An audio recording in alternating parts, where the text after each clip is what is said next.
Recording number 156 fifth book చదువుకుంటూ ఉన్నాం. ఇప్పుడు మనం ఇంట్రడక్షన్ ఉపోద్ఘాత నెంబర్ 2 మాస్టర్ గారే రాశారు. ఇందులో ఇందులో 216 పద్యం నుంచి 503 పద్యం దాకా ఉందన్నమాట. జిస్ట్ అంతా చెప్పేశారు.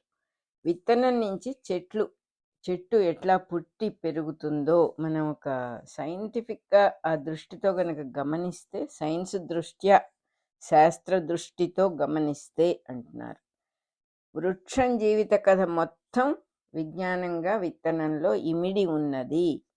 విజ్ఞానముగా ఇమిడి ఉన్నదంటే ఆ నాలెడ్జ్ అంతా, వృక్షము అనే నాలెడ్జ్ మొత్తం విత్తనంలోనే దాగి ఉన్నది అని తెలుస్తుంది మనకి. ఈ విజ్ఞానం మానవుడు ఏమన్నా సంపాదించుకున్నాడా తనంతట తను చాలా కష్టపడి అంటే మనకే తెలుసు అది పాసిబుల్ కాదు అని.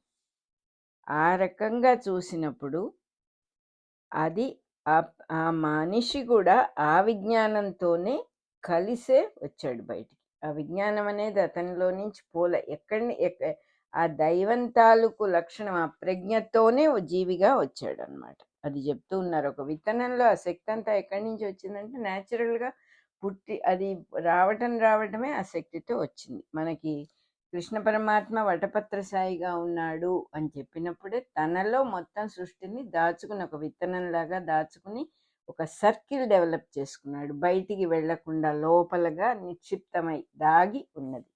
దాన్ని ఎప్పుడైతే ఓపెన్ అవుట్ అవుతుందో బయటకు వచ్చేస్తుంది. బ్లూ ప్రింట్ అంతా బయటకు వచ్చేస్తుంది. విత్తనంలో నుంచి, ఒక సీడ్లో నుంచి ఒక చెట్టు వచ్చినట్టుగా వచ్చేస్తుంది అన్నమాట. ఈ భాగవత గ్రంథం ముఖ్యంగా ఏం చెబుతుందంటే, మొత్తం అంతా ఒకటే, ఉన్నవాడు పరమాత్మే, వేరే ఎవరూ లేరు, వేరే ఏమీ లేవు. ఏదైతే ఉన్నదో అదంతా కూడా ఆయనలో నుంచే వచ్చింది అని మనకి ప్రాక్టికల్గా బాగా అర్థమయ్యేటట్టుగా వివరించే గ్రంథమే ఈ భాగవతం. ఇంకా దానికి మించి ఇక్కడ వేరే ఏది అర్థమైనా కూడా మిగతావన్నీ విడివిడిగా అయిపోతాయి, అతుకుల బొంతలు అయిపోతాయి. అసలు విషయం గనక పరమాత్మే సర్వత్రా ఉన్నాడు అనే విషయం మిస్ అయితే అన్నీ అతుకుల బొంతలాగా అయిపోతాయి. ఏమీ అర్థం కానట్టే చెప్పుకోవాలి మనం. ఈ నాలెడ్జిని అంతా కూడా మనిషి తానే సంపాదించుకొని తెచ్చుకున్నాడు అనేది కాదు, అది నిజం కాదు అని మనకు అర్థమవుతుంది కొంచెం తరచి చూస్తే. లేనిదేది కూడా కొత్తగా పుట్టదు అని కూడా అర్థమవుతుంది మనకి.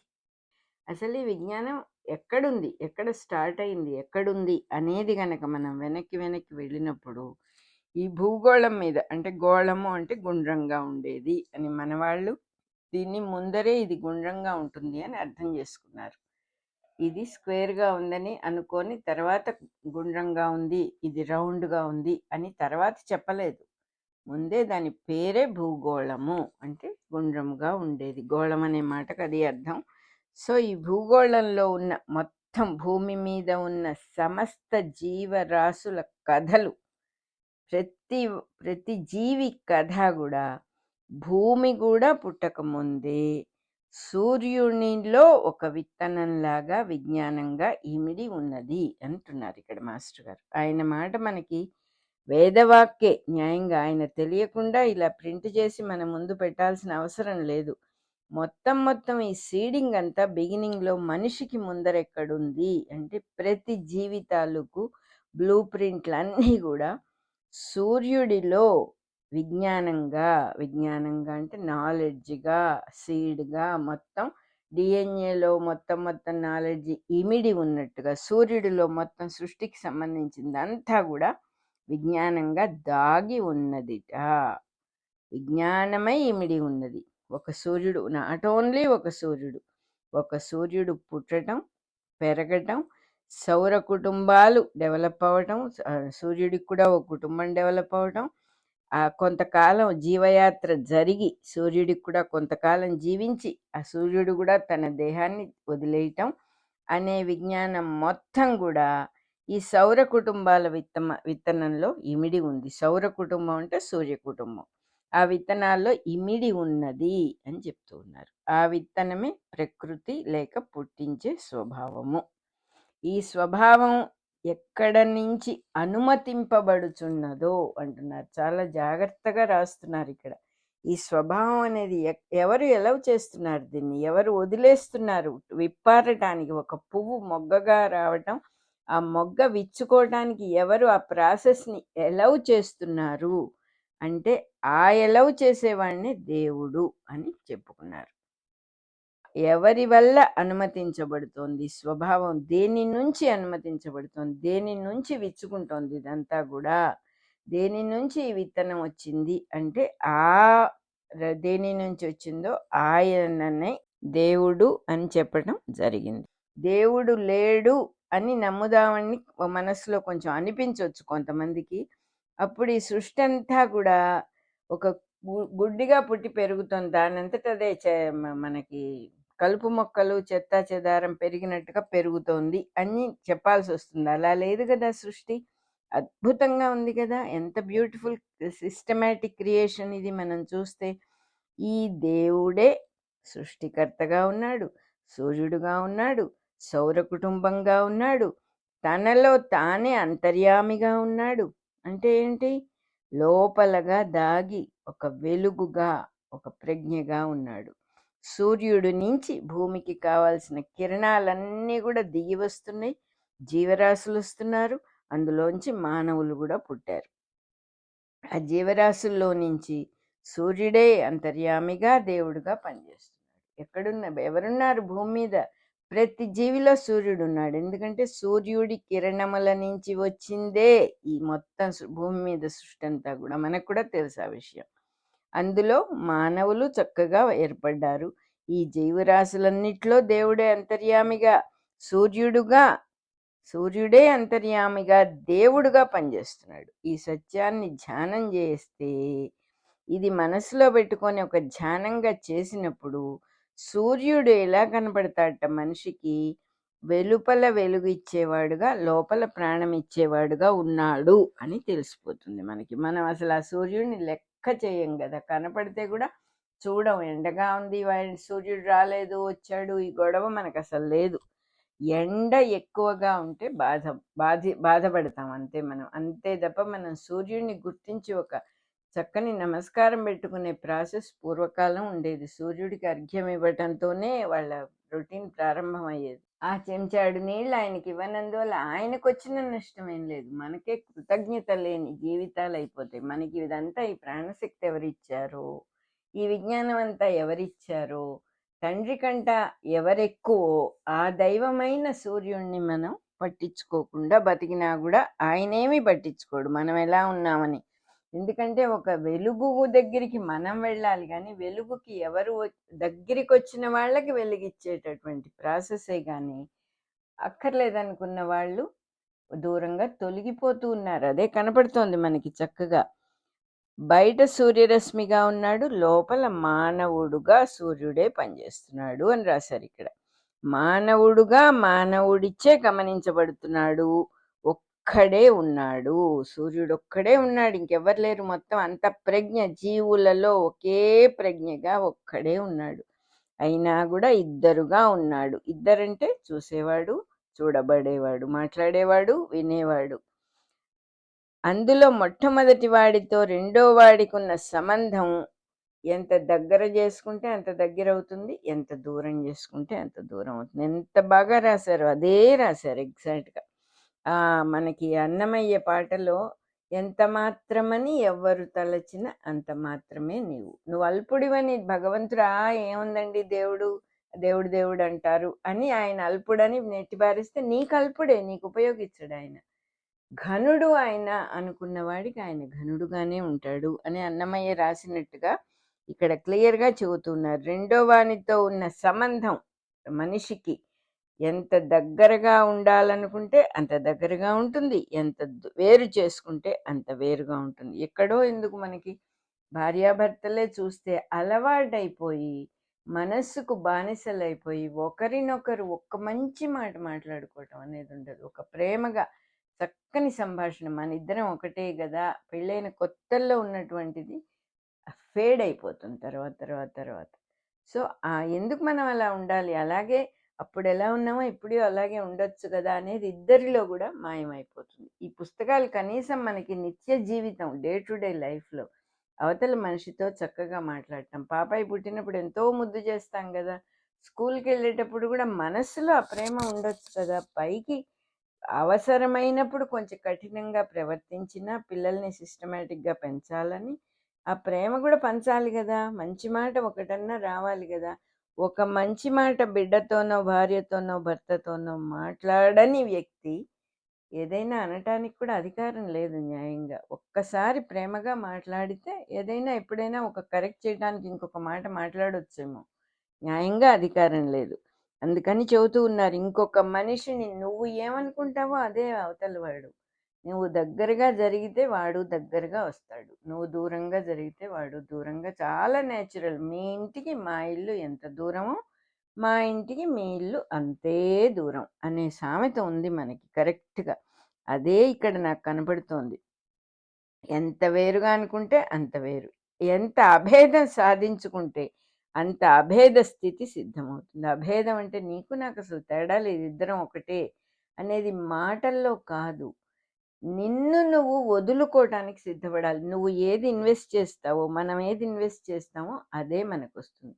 You don't want to give love and softness and మృదువుగా చక్కగా సంభాషణ, చక్కగా ప్రేమగా మాట్లాడటం, నువ్వు మాట్లాడకుండా అవతల వాళ్ళు అది ఇవ్వాలి అని కోరితే డెఫినెట్గా రాదు. ఎందుకంటే నువ్వు ఏ గింజ పెడితే ఆ చెట్టే వస్తుంది, ఏ విత్తనం పెడితే ఆ చెట్టే వస్తుంది. నువ్వు ఏది ఇన్వెస్ట్ చేస్తే ఆ ఇన్వెస్ట్మెంటే నీకు మళ్ళీ వెనక్కి వస్తుంది. అంతేగాని ఇది నేనేమి ఇవ్వను నువ్వు మటుకే నాకు ఇవ్వాలి అనేది అందరి మనుషుల యాటిట్యూడ్ ఈ కాలం అట్లా ఉంది. నేనేమి ఇవ్వను కానీ everybody will be expecting great love from the other person.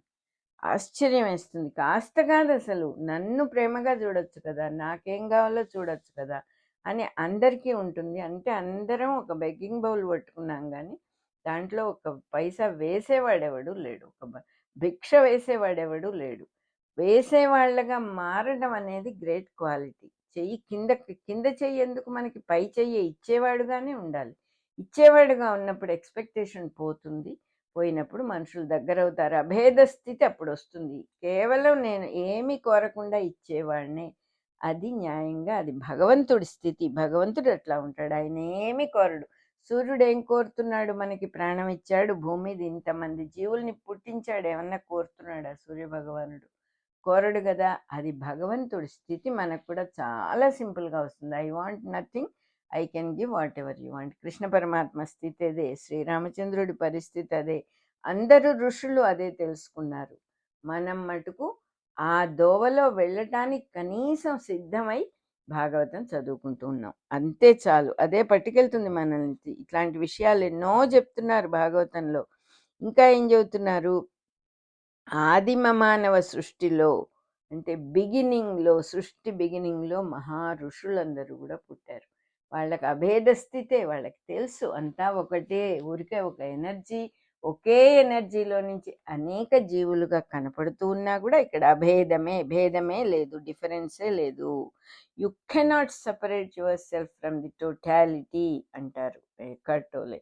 UG అనేవారు, ఏమండి అఖండం అంటారు, అఖండాన్ని ఖండించలేనిది అని. You cannot separate yourself అండి, you cannot separate anything in this world అనేవారు యూజీ. ఎందుకు తెలియకన్నారా వాళ్ళందరూ ఆ మాట? మాస్టర్ గారు ఈ మాట ఎందుకు రాస్తున్నారు?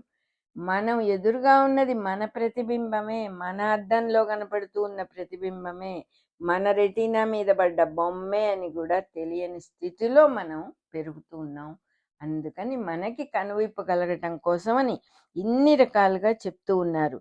ఆదిమ మానవుడు అంటే మొట్టమొదట వచ్చిన మహా ఋషులు వాళ్ళందరూ అభేదము అంటే తేడా లేని స్థితి, అంతా ఒకటే అనేటటువంటి యూనిటీ, యోగము అని దాన్నే అన్నారు.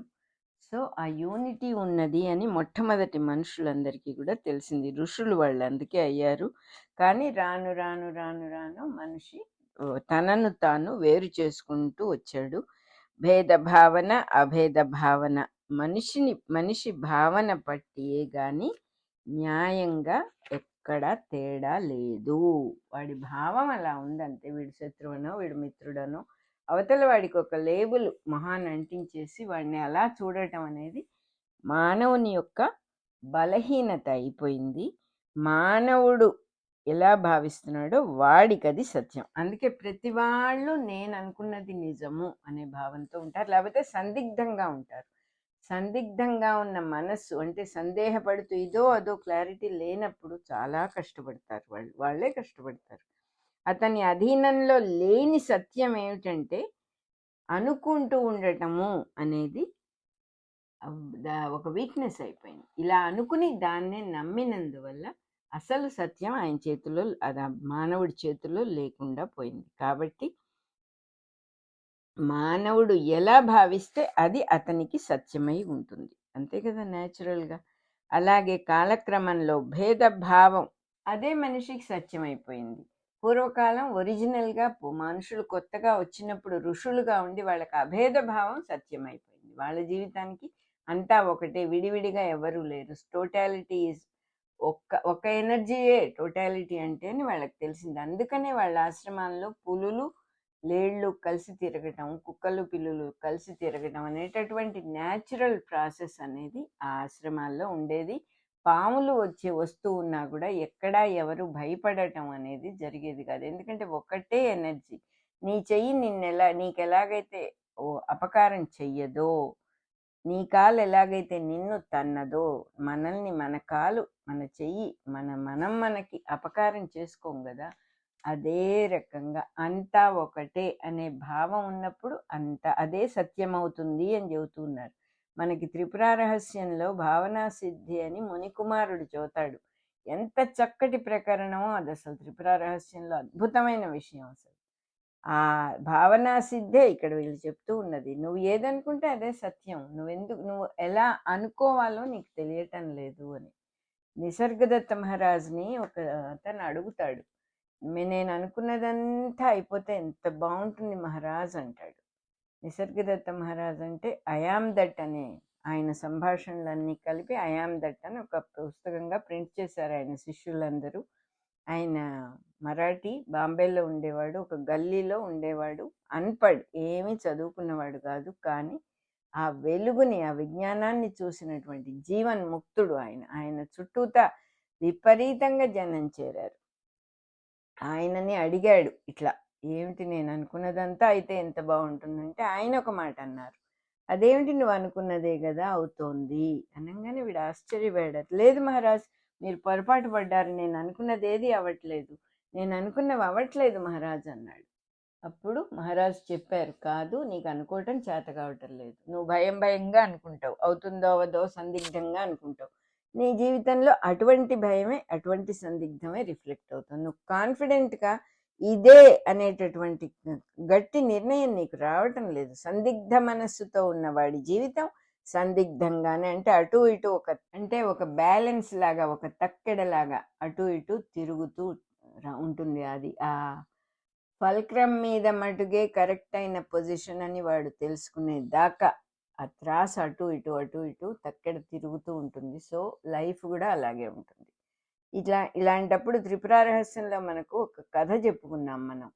అదేంటంటే, ఒక బాటసారి వెళ్తూ ఉంటే చాలా ఎండగా ఉంటుంది, అలసిపోతాడు. అడవిలో ప్రయాణం, నడుస్తూ ఆ అలుపుకి భరించలేక ఒక చెట్టు కింద కూర్చుంటే కాసేపు అవ్వగానే న్యాచురల్గా దాహం వేస్తుంది. మనకంతే కదా, దాహం వేయంగానే అయ్యో కాసిన చెంబడి నీళ్లు ఉంటే ఎంత బాగుండు అనుకోగానే చూస్తే పక్కన చెంబుతో నీళ్లు పెట్టుంటాయి.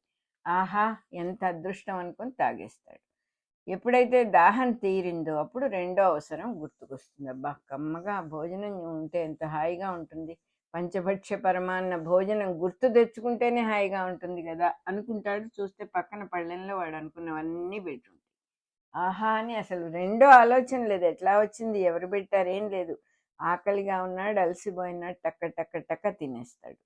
ఎప్పుడైతే తిన్నాడో నిద్ర వస్తుంది. మనందరి సిచ్యువేషనే చెప్తూ ఉన్నారు ఇక్కడ.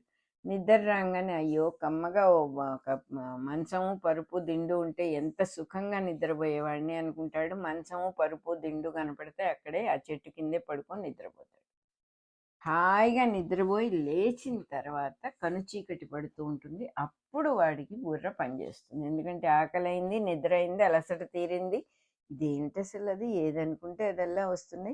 కొంపదీసి ఇదేమన్నా కల్పవృక్షం కాదు కదా, కల్పవృక్షం కింద కూర్చుని మంచినీళ్ళు కావాలి, భోజనం కావాలి, మంచం కావాలి. చీ చీ చీ చీ ఎంత తెలివి తక్కువ వాడిని నేను. ఇలా అడుగుతారా ఎవరైనా? అంటే మన సందిగ్ధ మనస్సు ఎలా ఉంటుందో చెప్తున్నారు ఈ కథలో. ఇలా అడుగుతారా ఎవరైనా? ఛీ, రాసులు రాసులు బంగారు నాణేలు కావాలి అని అడిగి ఉండాల్సింది. అనుకోగానే పటపట పటపట డమడమచ్చ పెద్ద చప్పుడుతో ఆ రాసులు కురిసిపోతాయి. బంగారు నాణేలన్నీ కూడా, కాయిన్స్, గోల్డ్ కాయిన్స్. అంతే స్టన్ అయిపోతాడు, చాలా ఆనందపడిపోతాడు. ఒక్క క్షణం ఆనందపడతాడు, మరుక్షణం భయం గుండెల్ని పిండేస్తుంది. ఏంటంటే చీకటి పడుతోంది, ఎవరైనా 10 మంది వచ్చి కొట్టి లాక్కుపోతే అనే ఐడియా వస్తుంది. ఈవిడికి ఐడియా రావటం ఏమిటి, 10 మంది రావటం ఏమిటి, వీడిని కొట్టడం ఏమిటి, ఆ డబ్బు లాక్కుపోవటం ఏమిటి, అన్నీ అయిపోతాయి. అలా ఉంటుంది భావనా సిద్ధి లేని వాడి జీవితం. ఏవేవో ఆలోచనలు వస్తూ ఉంటాయి, వచ్చినవన్నీ నిజమవుతూ ఉంటాయి, చాలా బాగా నిజమవుతాయి. ఇంకా 100% దైవం నిజం చెయ్యడు, చేస్తే మనం బతికుండేవాళ్ళం కాదు, అసలు ఇంకా బాధలు పడేవాళ్ళం. కొంత మటుకు గ్లిమ్సెస్ అన్నీ చూపిస్తాడు. నువ్వు ఇలా అనుకున్నావు కదా, అందుకే నీకు ఇలా అయింది. నువ్వు ఇలా అనుకున్నావు కదా, వాడు చెడ్డవాడని నువ్వు అనుకున్నావు కదా, అందుకని వాడు నీ జీవితంలో చెడ్డవాడుగానే ఉంటాడు. వాడు హంతకుడని నువ్వు అనుకున్నావు కదా, నీకు వాడు అపకారం చేయటానికే ప్రయత్నం చేస్తాడు. నీ భావనే, వాడు దైవస్వరూపం అని నువ్వు అనుకోని చూడు ఎలా ఉంటుందో అని చెప్తారనమాట. అంటే ఇవన్నీ ప్రాక్టికల్సే, ఇవేమీ థియరీ కాదు, ఇది ప్రాక్టికల్స్. నువ్వు అనుకోని చూడు, పోనీ అబద్ధమైతే నీకే తెలిసిపోతుంది కదా. నీ స్నేహితుడిని నువ్వు నమ్మటం లేదు, ఎందుకు నమ్మేసేయి ఫుల్గా. ఏమి నష్టం అవుతుంది నీకు నమ్మితే? నీ డబ్బు పోతుంది, నీ ఆస్తి పోతుంది, కొంచెం పోని పర్వాలేదు, నీ మనస్సుకు ఎంత హాయిగా ఉంటుందో చూడు. నీకేదో భయంతోనే కదా, ఇలా అయితే అలా అవుతుంది, అలా అయితే ఇలా అవుతుందనే భయంతోనే కదా నువ్వు ఈ భావనలన్నీ చేస్తున్నావు. ఉన్నవాడు సర్వత్రా భగవంతుడైనప్పుడు ఎవడి దగ్గర నుంచి ఎవడు ఏం పీక్కుంటాడు అని ఒక ధైర్యం చేయి. ధైర్యం చేసి నిలబడినప్పుడు ఒక నిశ్చింత వస్తుంది. వెన్ యు వాంట్ నథింగ్, నీకు ఎంత గట్స్, ధైర్యము, ఒక పని చేయటానికి ఎంత కాన్ఫిడెన్స్ పెరుగుతాయో. ఎప్పుడు ఏదో కావాలి అనే హుక్ మనల్ని అటు ఇటు అటు ఇటు తిప్పుతూ ఉంటుంది, మన మనస్సుని మెలేబెడుతూ ఉంటుంది, మెలికలు చేసి బాధిస్తూ ఉంటుంది. ఐ వాంట్ నథింగ్, చెయ్యవలసిందేదో అదే చేస్తాను. నన్ను మా అమ్మ తన్నినా కూడా మా అమ్మని నేను ప్రేమగా చూసుకుంటా. ఎందుకంటే ఆవిడ ఏం చేస్తుందో ఆవిడకి తెలియని వయస్సు వచ్చింది ఇప్పుడు ఆవిడకి. చిన్నతనంలో నన్ను ఎంతో ఒళ్ళో పెట్టుకుని ప్రేమగా చూసింది, నన్ను ఇంతవాడిని చేసింది. ఆవిడ ఇప్పుడు ఎలా ఉన్నా నేను ఆవిడ నా తల్లి కాబట్టి ఆవిడని నేను ప్రేమగా చూసుకుంటాను అన్నప్పుడు ఒక క్లారిటీ, ఇహ సందిగ్ధం ఉండదు. అమ్మ ఇలా చేసింది, అమ్మ అలా చేసింది. అమ్మ అంటే అమ్మనే కాదు, స్నేహితుడు అవ్వచ్చు, పిల్లలు అవ్వచ్చు.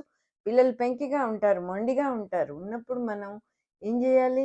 మన చిన్నతనంలో మనం ఎలా ఉన్నామో మనం మర్చిపోతాం కదా చక్కగా. అందుకని చాలా క్లియర్గా మీరు ఏది అనుకుంటే అదే అని చెప్పేశారు. పిల్లవాడు పైకి రాడేమో, వీడు సరిగా చదవడేమో, వీడి జీవితం బాగుండదేమో, వాడిని కన్నాం కానీ వాడి రాతని మనం కనలేదు. మనం ఇంటర్ఫియర్ అవ్వకుండా ఉంటే చక్కగా ఎదుగుతాడు వాడు. వాడిని వదిలేస్తే, మరి చిన్నపిల్లలైతే ఏదో గైడ్ చేస్తాం, చేయబట్టుకు నడిపిస్తాం. 10 ఏళ్ళు వచ్చినా 15 ఏళ్ళు వచ్చినా మనం వదలకుండా వాళ్ళ వెంట పెడుతుంటే వాళ్ళకి అదొక న్యూసెన్స్ లాగా అయిపోతుంది. ఈ రోజుల్లో ఎక్కువైపోయింది అది, పూర్వకాలం అంత ఉండేది కాదు. ఎందుకంటే ఎక్కువ మంది పిల్లలు ఉంటే పట్టించుకోవడానికే సమయం ఉండేది కాదు పేరెంట్స్కి. అది మైనస్ పాయింట్ అని ఇప్పుడు మనం చెప్పుకుంటున్నాం. ఇట్లా పట్టించుకున్నందువల్ల ఎవరికి సుఖంగా ఉంది?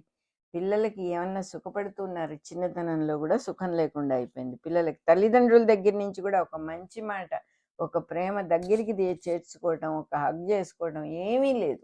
అలా అయిపోయింది లైఫ్.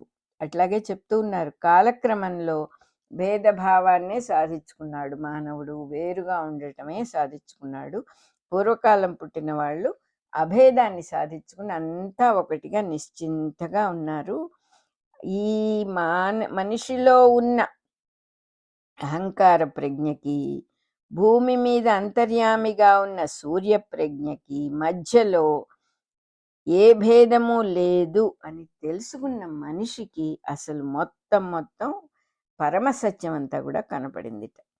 అనేక ధర్మాలు ఉన్నాయి, అనేక సద్గుణాలు ఉన్నాయి, అనేక సామాజిక ధర్మాలు అంటే సోషల్ ఇవన్నీ కూడా ఉన్నాయి, లౌకిక ధర్మాలు ఉన్నాయి.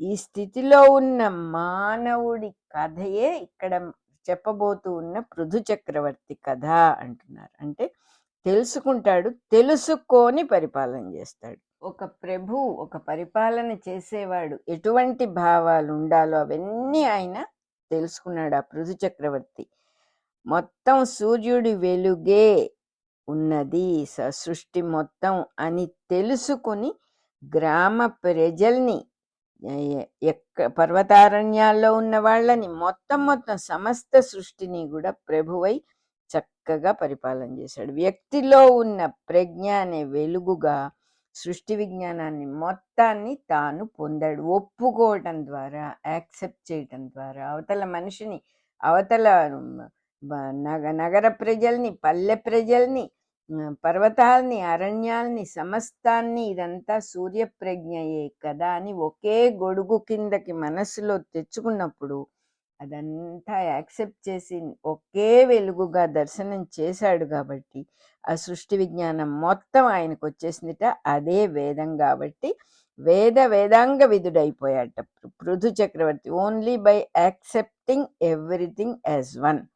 తన కర్తవ్యాన్ని ఎలా చేసుకోవాలో బాగా చేతైందిట ఆయనకి. అదే యజ్ఞం అయిపోయింది. ఎందుకంటే ఏం కావాలి ఆయనకనే మాట లేదు, ఏమి ఇవ్వగలను అనే మాటలో ఉన్నాడు. ఆ పద్ధతిలో పెద్దవాళ్ళందరూ సమావేశం అయిపోయి అతని రాజ్యంలో ఈ విషయాలన్నీ పరిశీలించి అసలు విషయం అర్థమైంది వాళ్ళకు కూడా. వాళ్ళే ఈ యథార్థ తత్వాన్ని, ఓహో ఇలా అనుకోవాలి, మన మహారాజు కరెక్ట్గా ఉన్నాడు, మనం కూడా అలాగే ఉండాలి అని అసలు పరమ సత్య దర్శనం చేసుకుని ఒకళ్ళకొకళ్ళు బోధించుకున్నారట వాళ్ళు. దాన్నే దీర్ఘసత్రము అనే యజ్ఞము అని అంటారట. ఇక్కడ ఎంత చక్కగా చెప్పారంటే, ఒక మనిషి తను బాగుపడటం ద్వారా అందరూ బాగుపడటం, అందరూ ఆ వెలుగును తెలుసుకోవటం అనేది ఎంత న్యాచురల్గా అవుతుందో చెప్పారు. ఇక్కడ మనం అర్థం చేసుకోవాల్సింది ఏంటంటే, వేదం చదువుకున్నాము, వేదమే తెలియదండి కాదు, ఎవరో వచ్చారు చెప్పారు వివరంగా, వేదం అంతా చదువుకున్నాం, ఒక పుస్తకంగా చదువుకుంటున్నాం వేదాన్ని మనం. ఇక్కడ వీళ్ళు ఏం చేశారు, ఋషులు వేదం అంటే సృష్టి మొత్తం తాను కూడా దాంట్లో భాగమే అని తెలుసుకున్నారు. వేదము అనేది ఒక పుస్తకంగా చదివి అట్టరు చేసి ఆ పనసలన్నీ చెప్పి ఏదో దక్షిణ కోసమో యజ్ఞం చేయటం కోసమో దేనికోసమో వాడలేదు వాళ్ళు. దానికోసం వాడినా కూడా వాళ్ళ జీవితమే అది అని వాళ్ళు అర్థం చేసుకున్నారు. వేదం అంటే సృష్టికి వేదానికి అభేదము, ఉన్నది ఒకటే వస్తువు అని చెప్పేదే వేదము. ఇన్ని లేవు, ఒకటే అభేద స్థితిని వేదం తెలియజేస్తుంది. అది తెలుసుకున్నవాడు తాను కూడా అభేదాన్ని పొందుతాడు. అభేదం అంటే అంతా ఒకటి, నేను కూడా part and parcel of it అని, ఒక నీటి బిందువు కూడా సముద్రమే నేను అని తెలుసుకోవటం కంటే గ్రేట్నెస్ ఏముంది ఇక్కడ. అది వేదం తప్ప చాంటింగ్ చేయటం, లేకపోతే పుస్తకం చదువుకోవటం, గురువుగారి దగ్గర లిటరసీ చదువుకోవటం కాదు. అది కూడా వేదం అవ్వచ్చు, కానీ చాలా చిన్న విషయం అది. ఒక ప్రాక్టికల్గా మనం అది అయిపోవటం ఎంత, ఊరికే నోటితో అట్టరు చేయటం ఎంత. అట్టరెన్స్ ఎంతకాలం చేయగలుగుతాం? మన నోరు భగవంతుడు మన గొంతు శబ్దం ఇచ్చినంత కాలం చేయగలుగుతాం. పెద్దవాళ్ళం అయితే అది కూడా చేయలేం. ఏమిటి అవుతుంది ఆ చేసినందువల్ల? ఏమి ఆశించి నువ్వు దాన్ని చేస్తున్నావు? ఏమీ ఆశించకూడదు అని మనం తెలుసుకోవడమే వేదం యొక్క పరమావధి. ఇక్కడ చెప్తూ ఉన్నారు, ఇట్లా పెరిగి పెద్దవాడవుతాడు మానవుడు. తర్వాత ఏం చేస్తాడు? ఆ దిగి వచ్చిన ప్రజలని అందరినీ పరిపాలించిన వాడే పృథు చక్రవర్తి. అనేక మంది మనుషులు వచ్చారు, దిగి వచ్చిన వాళ్ళందరూ ఆయన ప్రజలే. దిగి రాగానే పాపం ఆకలేస్తుంది, ఆహారం కావాలి. అప్పుడు తనకు తానే లోపల నుంచి వచ్చిన ప్రజ్ఞతో భూమి చక్కగా చదును చేసుకుని పళ్ళు కూరలు అన్నీ పండించుకోవటము అనేది ఒక యజ్ఞంగా స్టార్ట్ అయింది. యజ్ఞము అంటే ఏంటంటే, ఇది నాకే, నే పండించా కాబట్టి నాకే అనే ప్రాసెస్ అక్కడ లేదు. పండించుకుంటారు, వాళ్ళు తిన్నంత తింటారు, ఇంకోళ్ళు కూడా ఎవరు తీసుకున్నా వాళ్ళు కాదన్నారు. అది అక్కడ బ్యూటీ. అలాగే పశువుల్ని పోషించటం, గోవుల్ని పోషించటము, ఆ పాలను తీసుకోవటం ఇంకొక యజ్ఞం. ఇన్నింటినీ నిర్వహించి ప్రజల్ని పోషించిన వాడే పృథు చక్రవర్తి. మొత్తం ఆయన పైన హెడ్గా ఉన్నాడు కాబట్టి, ప్రభువుగా ఉన్నాడు కాబట్టి, సంఘ మర్యాదలు, హక్కులు, బాధ్యతలు అన్నీ అందరికీ చక్కగా తెలిసినాయి. వాటినన్నింటినీ కూడా ఒక సిస్టమేటిక్గా చేసుకోవటంలోనే 4 వర్ణాలు 4 ఆశ్రమాలుగా వచ్చినాయి. అంటే మానవుల స్వభావాన్ని బట్టి 4 వర్ణాలు వచ్చినాయి. వాళ్ళు చెయ్యవలసిన దాన్ని బట్టి 4 ఆశ్రమాలుగా చెప్పారన్నమాట. ఏమేం చెయ్యాలి మనిషి పుట్టిన తర్వాత. అవన్నీ సాధించిన తర్వాత దాన్ని వెనక్కి తిరిగి చూసుకుని నేనింత సాధించాను అనుకున్న మనిషేమో అసమర్థుడుగా అయిపోయాడు. అలా కాకుండా దాన్ని సాధించి తనను తాను దాంట్లో కలుపుకున్నవాడేమో మహానుభావుడుగా ఒక పురుషార్థాన్ని సాధించుకున్నవాడుగా ఏర్పడ్డాడు. సమర్థుడేమో పరిపాలిస్తాడు. ఎవరైతే విషయం తెలుసుకున్నాడో ఆయన సమర్థుడు. ఆయన పరిపాలించడం, మిగతా మేం గొప్పవాళ్ళము అనేటటువంటి భావంతో ప్రోగ్రెస్ ఆగిపోయిన వాళ్ళందరూ కూడా పరిపాలింపబడేవాళ్ళు. అంటే ఎవరిని పరిపాలించాలంటే వీళ్ళని పరిపాలించవలసిన అవసరం వచ్చింది. ఆయనే ఆదిరాజు, మొట్టమొదటి రాజు పృథు చక్రవర్తి. అంటే తనని తాను తెలుసుకున్నాడు, ఏం చెయ్యాలో తెలుసుకున్నాడు, తనని తాను సపరేట్ చేసుకోకుండా తాను ఇందులో ఒక భాగము అనే భావం తెలిసినవాడు కాబట్టి ఇంకొకరిని పరిపాలించే శక్తి ఆయనకి వచ్చింది. ఇంకొకళ్ళ జీవితాన్ని ఒక మలచగలిగిన శక్తి వచ్చింది. ఇతని జీవిత కథలో మానవ విజ్ఞానం, జీవిత పరమార్థం అంటే ఏమిటి అసలు, what is the purpose of life, what is the real science behind it, మోక్ష ధర్మం ఇంకే గ్రంథంలో కూడా కనపడవు. ఇతని జీవిత కథలో పృథు చక్రవర్తి జీవిత కథ జాగ్రత్తగా చదువుకుంటే జీవిత పరమార్థం పర్పస్ తెలుస్తుంది, మోక్ష ధర్మం అంటే తెలుస్తుంది, మనిషి యొక్క విజ్ఞానం అంటే ఏమిటో కూడా తెలుస్తుంది అంటున్నారు. పురాణాల్లో ఉన్న పృథు చక్రవర్తి కథ న్యాయంగా చాలా గొప్ప విషయం, కానీ శ్రద్ధగా చదవరు కాబట్టి దాన్ని పెద్దగా పట్టించుకోకుండా అయిపోయింది అని చెప్పి చెబుతూ ఉన్నారు. రికార్డింగ్ నెంబర్ 156 అయిపోయింది.